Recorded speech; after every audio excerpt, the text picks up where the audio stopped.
The PS5 is less than 2 months away, and despite some pre-order missteps, there's quite a bit to look forward to in terms of games.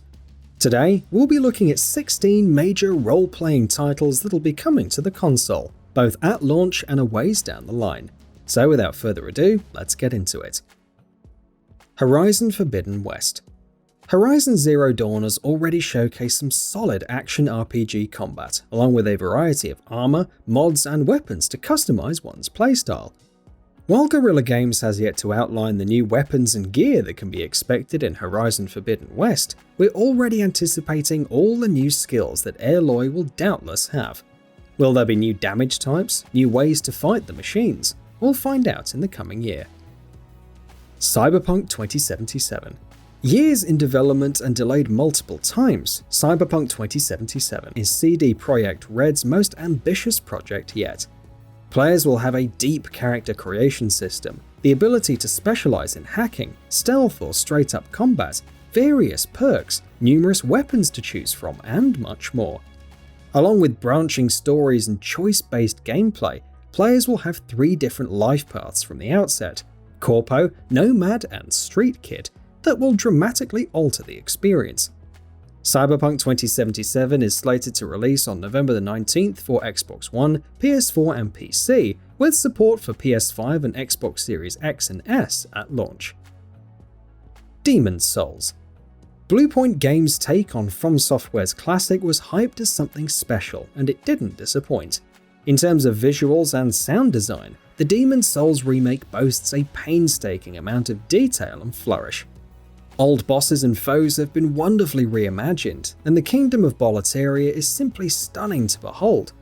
Underneath all of this, however, is the same Souls-like gameplay we all know and love. Demon's Souls is out on November the 12th for PS5 in the United States and November the 19th in Europe. Assassin's Creed Valhalla. Ubisoft's focus on massive worlds and action RPG gameplay in the Assassin's Creed series continues.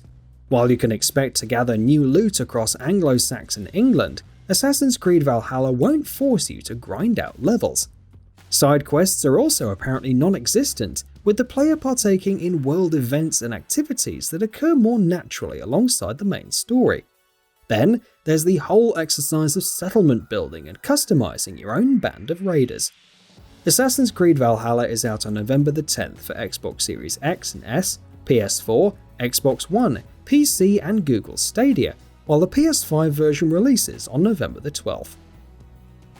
Vampire the Masquerade Bloodlines 2. In the world of darkness, the masquerade of vampires must be maintained. Unfortunately, a mass embrace takes place in Seattle, leading to the player character turning into a vampire. As a Thin Blood, one will choose from 3 different disciplines and join one of 5 vampire clans to further add to their repertoire of abilities. There'll be several different side quests with varying approaches, the ability to feed on the living, and even manipulate the various clans against each other. It's been delayed multiple times, but hopefully 2021 will be the year that Vampire the Masquerade Bloodlines 2 finally releases. Hogwarts Legacy. Though it was leaked seemingly ages ago, Hogwarts Legacy received its first proper reveal at the recent PS5 showcase. It's set in the 1800s, with the player attending Hogwarts School of Witchcraft and Wizardry and living the student life, from learning spells to visiting Hogsmeade Village. There will also be mythical creatures to battle, secret locations to explore, and combat, along with a morality system. Hogwarts Legacy is out in 2021 for current and next-gen platforms. Gotham Knights. The Batman is dead, apparently. Gotham City still needs protecting though, so the rest of the Wayne family, namely Batgirl, Red Hood, Robin and Nightwing, steps up.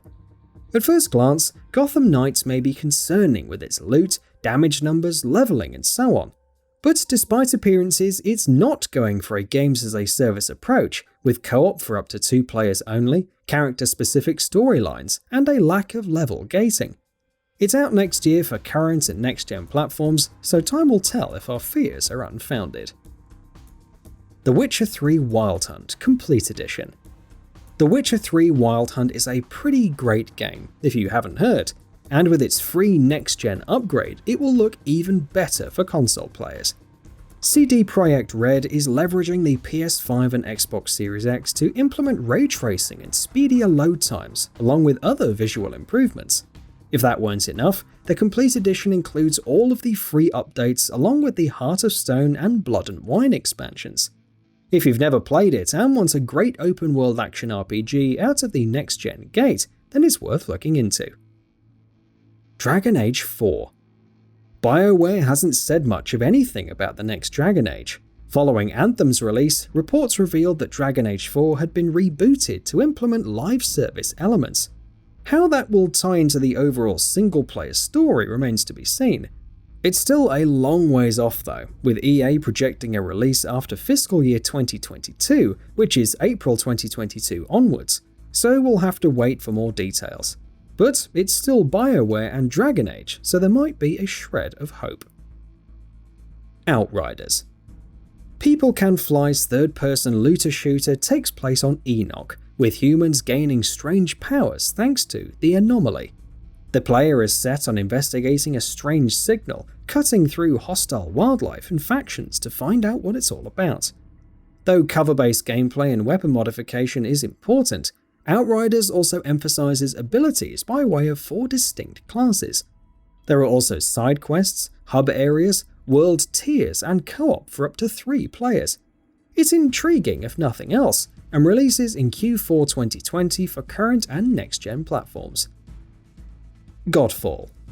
On the other end of the looter spectrum is Godfall. Players will don different valor plates which act as classes and utilize a variety of weapons, from polearms and warhammers to dual blades and greatswords.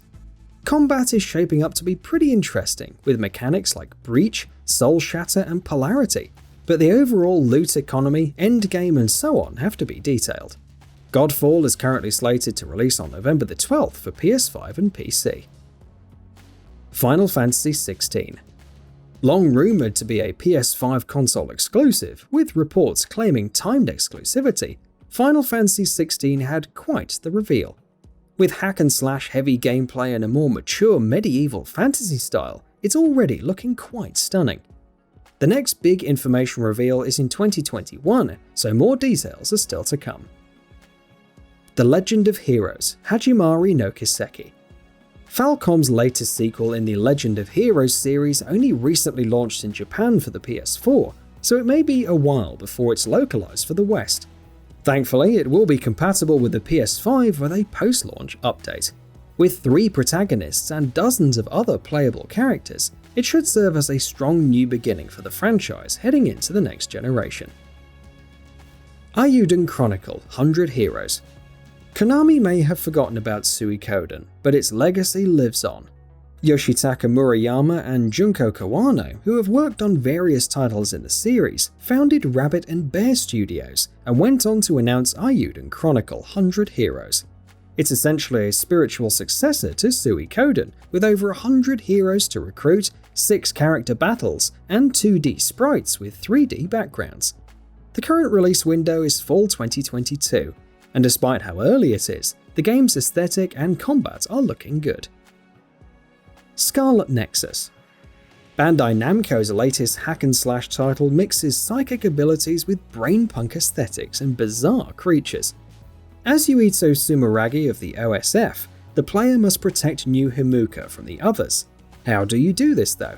Why, by slicing them up and using psychokinesis to toss objects like trains. Various teammates will join in fights, letting you utilize abilities like pyrokinesis as well. Scarlet Nexus doesn't have a release date yet, but it's coming to both current and next-gen platforms. Yakuza Like a Dragon. Ryuga Gotoku's latest Yakuza title finally comes to the West, but it's not quite the beat-em-up you're expecting. Featuring a new protagonist, Ichiban Kasuga, Yakuza Like a Dragon is a turn-based RPG. It features different classes via jobs, party assists, crafting, and other RPG mechanics, along with the usual side stories and activities like Dragon Kart. Though Yakuza Like a Dragon is out in November for Xbox Series X and S, Xbox One and PC, the PS5 release date is still yet to be confirmed. And that wraps it up. If you like what we're doing, please consider subscribing to our channel. We upload new videos daily, so make sure you don't miss them by subscribing. We appreciate your support, and we thank you for checking us out.